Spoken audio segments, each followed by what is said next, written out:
কষে হিসেব তবু মিলল না, কাটলো জনম অঙ্ক কষে হিসেব তবু মিলল না, গুরু আমার সংসারে চলে না, ওরে গুরু আমার সংসার চলে না।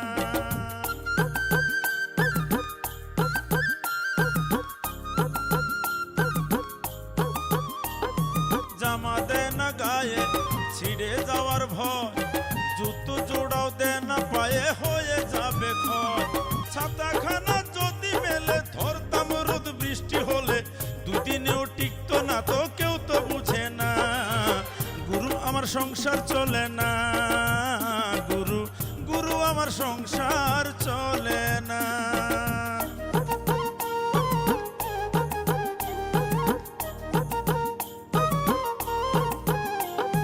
জমি কিনি এইটা কোনো খারাপ নেশা কি, হিংসা করে দুষ্ট লোকের সাথে আমার স্ত্রী, জমি কিনি এইটা কোনো খারাপ নেশা কি, আরে হিংসা করে দুষ্ট লোকের সাথে আমার স্ত্রী, গুরু আমার সংসার চলে না, ওরে গুরু আমার সংসার সংসার চলে না। লাগলে তেল আমি কিনে দেবো।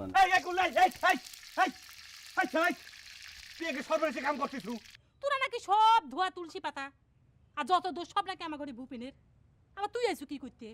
ওই বর চোরের কথা বাদ দে তো, তো একটা পাকা সুর সুর। ওই তো ঠিকই বুঝুছু, দেখে চোর কইস না কটা কাজ এলা নহর আর এই ফজর এইরকম একটা বলদের মতো কাম করবি কিটা জানতো ক? না জানার কি আছে? তোরা কচ্ছু সোনার বল পাইছো, এ কথাকে বিশ্বাস করার মতন কথা? কাকা বলটা সোনা না পিতল তা তো পরীক্ষা করতে পারলাম না, তার আগেই না বহর চুরি করে নিয়ে গেল। দেখছি না আব্বা, এরকম রাক্ষসের মতো গামলা করে ভাত খালি বলে আমাদের সংসারে আয় বরকত কিছু থাকবি, এমনি বলে আমাদের সম্পত্তি ক্ষয় শুরু হয়ে গেছে। আহা বড় ভাই অস্থির হইসনি, চুপ করে বসে থাক, চিন্তা ভাবনা করবার দে। তোর কোনো চিন্তার মধ্যে আমি নাই, তুই টাকার ভাগ দে। কোন টাকার ভাগ? কে আব্বার কাছে 200 টাকা নিছু না? মুকুল, মজনুকে এক কাপ চা দিবার কবে নাকি? খুব চিন্তার মধ্যে আছি তো, তাই এক কাপ আসল চা খাওয়া জরুরি হয়ে পড়েছে। মজনু ভাই, কাকারে পড়া করে চা দাও। দেখতে পাচ্ছ না কাকা একেবারে কেমন টেনশনের মধ্যে পড়ে গেছে। কাকা বুঝছেন, চা কিন্তু সত্যি সত্যি। কথা কই না তোর বাবু, চা দাও। ঠিক আছে, আমার এক কাপ দাও। দিচ্ছি।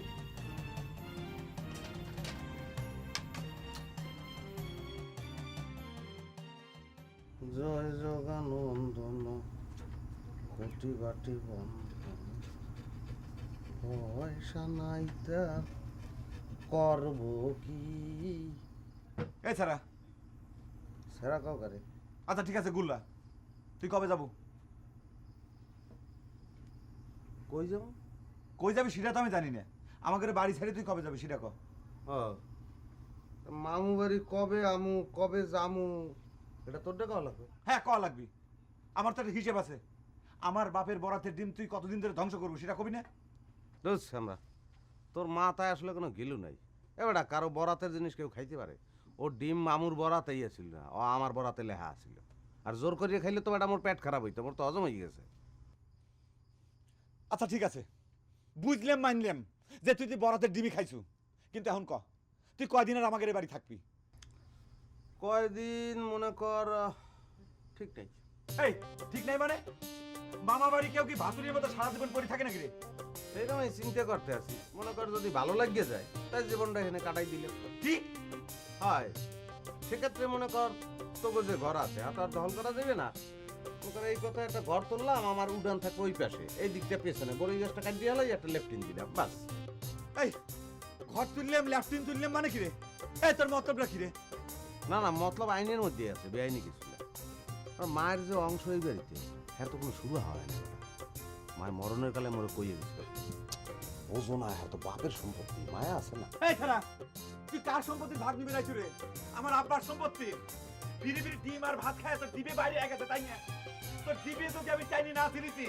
খারাপ, তোর আমি খেদারির ব্যবস্থা করতেছি। আব্বা আব্বা মশলা নাই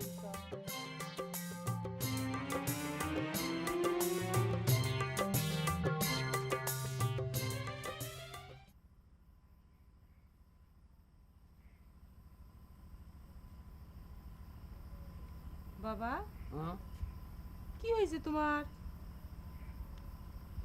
শরীরটা কি খারাপ লাগছে? শরীরের কিছু হয় না রে মা, একটা ধন্দের মধ্যে পড়ে গেছি। নহর এসে কি করলো তোমার? তখন থেকে ধুম ধরে বসে রয়েছে, কোনো কথাবার্তা করছেও না, খালি চিন্তা করছ। এত চিন্তা করলে কোনদিন শরীর ভালো থাকে? চিন্তা করার এই বিষয় রে মা। ও বাবা, নহর এসে কি করলো? ওরা কি সত্যি সত্যি মোহর পাইছে? সে কথাই তো কইলো। নহরের কথা তো আমি বিশ্বাস করেছিলাম না, কিন্তু চায়ের দোকানের সকলেই তো সে কথাই করছে। বহর নাকি সত্যি সত্যি চুরি করেছে। আমারও কিন্তু কথাটা বিশ্বাস হয়। বহর সব কিছু করে পারে, জানো না? সেদিন কি দেখলে আমার বাড়ির উপর থেকে গাছে থেকে আমকেন কেমন ধুপুত করে পড়েছে, অমনি তুলে নিয়ে কয় আমার। আর নহরও কিন্তু এক চুরি করছিল। তোর ভাই কি বাড়িতে আইছিল নাকি? কই না তো বাবা, আমি তো সেই চিন্তাই করেছি। কোনে গেল, সারাদিন কি খাইলো, মুখের মনে হলে আমার খুবই মায়া করছে বাবা। বাবা একটা কথা করছিলাম, ভূপেন বাড়িতে আসলে ওই খেদা না দিয়ে যদি বালুচরের মানুষজনগুলি কাঁসা নিষেধ করতে, মানে তুমি তো মনে হয় সারাদিনের সময় পাও না, সেই জন্য করছিলাম। তুই তো ঠিক কথাই করছো। কি সর্বনাশ, আমি তো ভুলেই গেছিলাম। দেখে রাইতে যদি আবার আসে তাহলে খেতে আনিস না।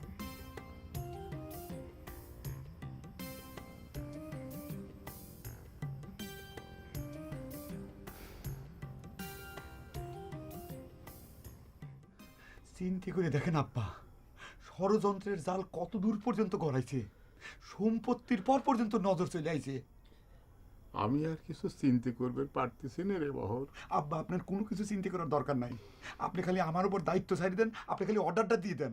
কাল সকালবেলা ঘুমেরতে উঠিয়ে ওই ঘাড় ধাক্কা দিয়ে যদি গুল্লাক বাইর না করে দিচ্ছি, আমি ওই সম্পত্তির হাউস আমি মিটিয়ে দেবো। দেখ, যে ভয় জীবনে কোনোদিন বোনের সাথে সম্পর্ক রাখিনি, সেই বোন মরার পরে ওই জমদূত আইসে সম্পত্তি দাবি করে। আমার কপালে কি এই লেখা ছিল রে বহর? আব্বা, আব্বা ধৈর্য ধরেন আব্বা। আচ্ছা আব্বা, আপনার কি মনে হয় এই ঘটনার সাথে আম্মা যুক্ত আছে? থাকবে না, আমি আর কাউ বিশ্বাস করিনি। আমার মনে করে আরাধনের কথাই ঠিক। সিন্নিটা না দেওয়ায় মনে হয় ভুলই হয়ে গেছে। তাহলে একের পর এক এত বিপদ আসবে কিসের জন্য? আব্বা, আপনার যদি তাই সন্দেহ হয় তাহলে আপনি এক কাম করেন, আমার হাতে আপনি 500 পয়সা দেন, আমি কাল সকালে যাইয়ে 500 সিন্নি দিয়ে আসি। 500 পয়সা যদি খরচ করলে আমাদের সম্পত্তি রক্ষা পায় তাহলে পরে অসুবিধে কি আব্বা? কিন্তু আব্বা, আপনি যে কথাই কর না কিসের জন্য, কাল সকালবেলা কিন্তু আমি ঘুমের তুইটে ওই গুল্লা কিন্তু গলা ধাক্কা যে বাড়িতে বাইর করেই দেবো। দেখে তোর মনে যা কয় তাই কর। ঠিক আছে আব্বা। বহর, জি আব্বা, কিছু করবেন? সত্যি সত্যি কি তুই লোহার বলই পাইছিল?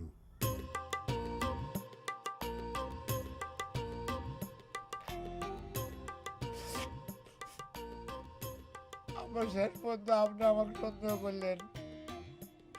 আপনার এই সম্পত্তি রক্ষা করার জন্য আমি কি না করেছি। আমার জীবন যৌবন সব কিছু বিসর্জন দিয়ে আমি আপনার সম্পত্তি রক্ষা করি। কোনোদিন আবদার করে একজোড়া জুতে পর্যন্ত চাই নেই।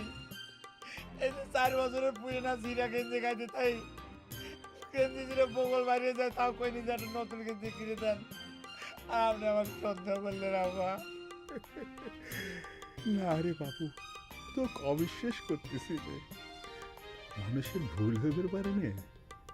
যা, তুই যেখানে যাচ্ছ যা, যা বাপ, কাঁদিস না। খুব কষ্ট পাইলাম আব্বা আপনার কথায়।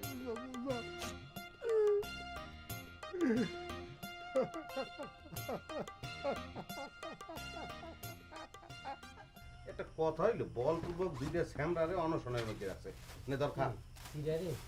ইস, সারাদিন পড়াইছে এক মুঠ ফুটলে চিরা দিবি গুল্লা। খা বড় ভাই খা, সারাদিন না খাওয়াচ্ছি শুকনো চিড়ে অনেক ভালো।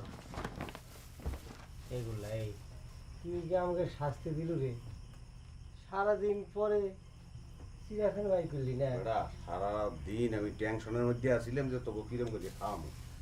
টেনশনে থাকতে থাকতে আমি ভুলেই গেছিলাম, টাস করে মনে পড়ছে যে ব্যাগের মধ্যে তো সিরিয়াল মিডিয়া আছে।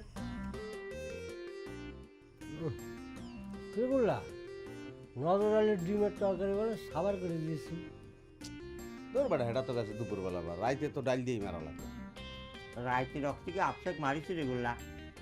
হয় আশ্রয়ই মারছি, তা একটু কষ্ট হয়েছে। খামো কি দেওয়া ডাইল, কি ডাইল ডাইল দেওয়া পানি। তোকে ফ্যামিলি আমি বুঝলাম না, বেটা বাগার বগার দেও না তেলের ডরে তোরা। তুই যে হারে ওয়াক্তে আছছের মারা শুরু করে দিয়েছিস গোল্লা, এই ক্ষতি বসানোর জন্য যে নজর আলী আমাদের উপর তো কাঠি উঠাবে না। অধৈর্য হইস না, আইসি ব্যবস্থাটা করবো, চিন্তা করিস না। শুকনো চিড়ে খাবো না তোরা, হ্যাঁ? সারাদিন না খাওয়া গলা ঠিক তো মরবি, নিজেই খেলে ভালো হইছে। আরে কিসের মিটিং হচ্ছে? কি ব্যাপার? আসামি করে খাবার দিয়েছে কিনা গুল্লা তুই? খাইতে তো মুই দিছি, সেটা বিষয় না। তুই তো আসামি কাউকা, প্রাথমিক তদন্তে তো ধরা পড়ছে আসামি তুই। গুল্লা উল্টে পাল্টা কথা বলি না কিন্তু। এটা আমার ঘরে কিন্তু পার্সোনাল ব্যাপার, কিন্তু পারিবারিক ঘটনা। এর ভিতর তুই নাক গলাবে আসবি না। এই আব্বাকে খাওয়া নিষেধ করে দিস না, ভাত বন্ধ নয় করে খাবার দিস খেতে।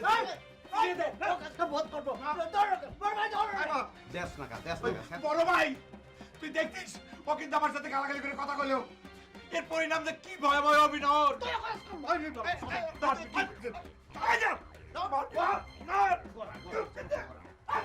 গুল্লা গুল্লা তুই কিন্তু সাক্ষী থাকলি, তুই ভাই মিলে আমার সাথে কি আচরণ করলো।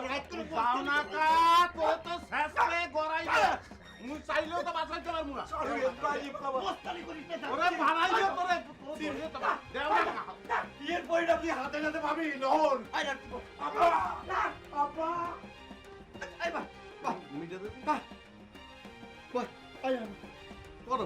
কথা কও, কানের উপর তুমি যেন রক্ত বেরিয়ে যাবে না, বুঝো না? বড় ভাই তো মারতে দিল না, পকার কাম মারি বলতাম। সিধে দে, সিধে দে। না বললে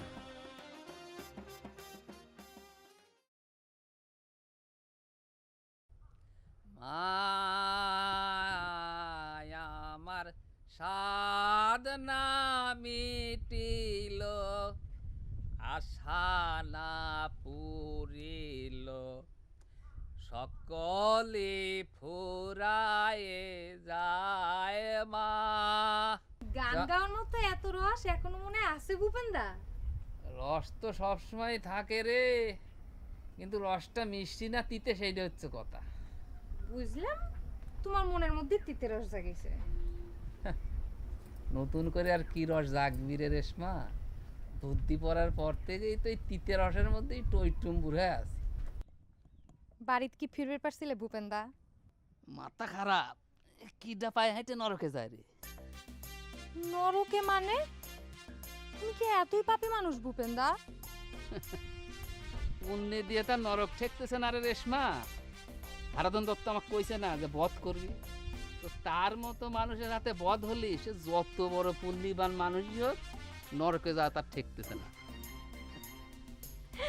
খাওয়া দাওয়া কি হয়েছে? হয়েছে, মকুলের বাড়িতে মুরগির মাংস দিয়ে। হারাধন কাকা তোমাকে বাড়িতে উঠবেন না দিয়ে তাহলে ভালোই করেছে, এই সুযোগে মুরগিটাও খাওয়া হয়ে গেল। সে কথা অবশ্য ঠিকই কইছু, কিন্তু আমি তো চিন্তা করতেছি অন্য কথা রে। মরা নারী মুরগির মাংস সহ্য হইলি। তুমি খালি সব কথা ব্যাখ্যা করে দেখো। জায়গা তোমরা তিন পাপে মেলে কি করবে চিন্তা করিছো? আমি আর কারোর সাথে নাই রে রেশমা, নিজের পথ এখন নিজে দেখতেছি। মালয়েশিয়া চলে যাব, টাকা পয়সা জোগাড় হচ্ছে। মুকুল কিছু অবশ্য ভালো বুদ্ধিও দিছে। হারাধন দত্ত মল্লি মুখে আগুন দিবেরও আসবো না। আব্বা আপনি এখনো চুপ করে বসে থাকবেন? আপনার ছোট দাওয়াল সে আমার ছোট ভাই হয়ে আমাকে এত বড় অপমান করলো, আপনি তার কোনো বিচার করবেন না?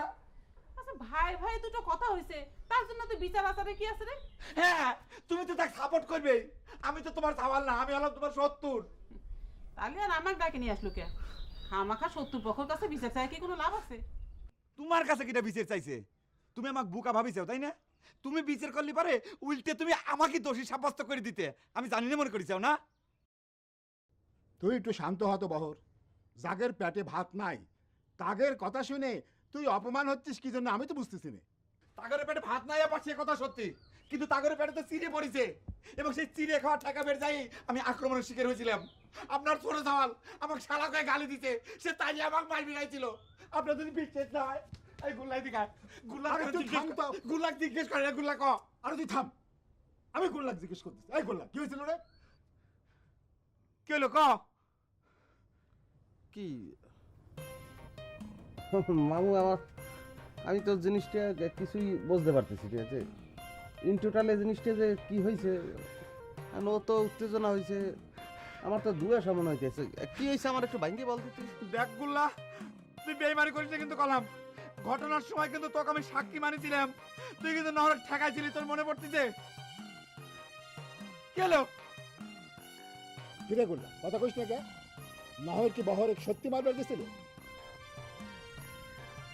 মামু এখন আমি আপনারে কিভাবে বলবো, সে বহর, সে তো আপনার প্রিয় সন্তান, আদরের সন্তান, কিন্তু এবার আইসে যা দেখলাম সে তো সাংঘাতিক। চোখের বলকে দিন রে রাত বানাই হেলায়, আমার ধারণার বাইরে ছিল এটা। এই গুল্লা, তার মানে কি রে? তুই কি করে যাচ্ছ? ভাই তুই যতই শিখরাও, মামুর দ্বারা তোমার সত্য কথা কওয়াই লাগবে। আমরা খালি চিন্তা করে দেখেন, মামুর দুইটা শ্যামরা বিছনার লগে লাগিয়ে গেছে না খাই থাকতে থাকতে, অগো ওটার শক্তি নাই, এরা বলে ওরে গেছে মারতে। এত মরা মানুষের ওগুলো বিশ্বাস করবে না। এই শালা গুল্লা, তুই তো মিথ্যেবাদী রে, তুই তো একটা বেঈমান। চোখের নিমিষে তুই চোখ উল্টে দিলি। এই বাবা তুই থাম। এই গোল্লা, তুই সত্যি কথা করছিস? মামু মিথ্যা কথা কই মোর কোনো লাভ আছে? বহর মোর মামাতো ভাই, আর যে দুইটা বিছনায় লাই থাকায় তো হয়ে রয়েছে, হারাও তো মোর মামাতো ভাই। এ ভাই গুল্লা, তুই মিথ্যে কথা কইস না, উপরওয়ালা সহ্য করবি না, সত্যি করে ক। তাই উপরওয়ালারে হেটা ভাবতে দে, তুই শিখরাও কা। এরা তোর চক্রান্ত তো বুঝে গেছি, মামু তো তোর একটু বেশি ভালো পায়, এই সুযোগ লইয়া তুই মামুরে ব্ল্যাকমেইল করতে আসো, বেশি পলিটিক্স দেখছো না? তুই একটা বাট পার চিটার, তুই এই মুহূর্তে তুই আমাদের বাড়ি থেকে চলে যাবি। এই তুই যা, বাইরে, আমাকে সোনার চঞ্চলে অশান্তি বাঁধাচ্ছে আব্বা। মামু মারি, ও কি করলো ইয়া? ও আপনাকে সামনে এই যে কি করলো, আপনাদের দেন নাই? হুম, আপনারা জেতা দুইটা মানুষ এখন সামনে ও আমার অপমান করলো, আপনারা আপনাকে অসাক্ষাতে ও আমার কি করবে এটা আপনার কর। সব দোষ মোর মার, মোর মার দোষ, আপনার বুঝলেন দোষ। মুই আইতে চাই নাই মামু বাড়ি, সব সময় খালি এক ভাঙা ক্যাসেট বাজাইছে, একই কথা বারবার কইস না। ওর বাড়িতে বাইরে করে, বাইরে তুই মরণের কালে ভাই কইছিল যে মরে দেখতে ইচ্ছে করলে তোর মামুরে যাই দেখবি, এর লেগে আই। মুই আই তো খালি আপনার লেগে আর মামানের লেগে, নাইলে এবারে আইতাম, কোনোদিন মামু বাড়ি আইতাম না। এই ধরনের অপমান সহ্য করো, ব্যথা ব্যথা হাতে ব্যথা, ভাবি ব্যথা গেছে, ব্যথা গেছে ভাবি। আমি ঘরে উরুম আছে, একটা উরুম দ্বারা এক গ্লাস পানি দেন।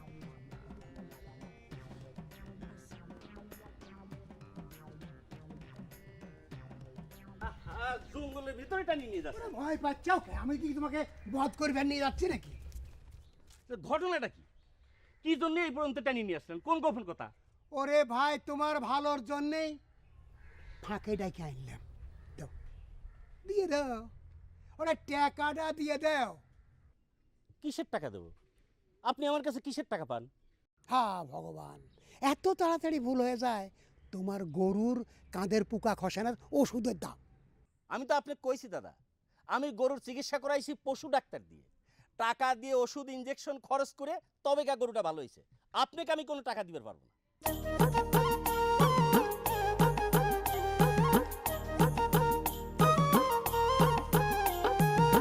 গুরু আমার সংসার চলে না, গুরু আমার সংসার চলে না, ওরে কাটলো জনম অঙ্ক কষে হিসেবে তবু মিলল না, কাটলো জনম অঙ্ক কষে হিসেবে তবু মিলল না, গুরু আমার সংসারে চলে না, ওরে গুরু আমার সংসার চলে না।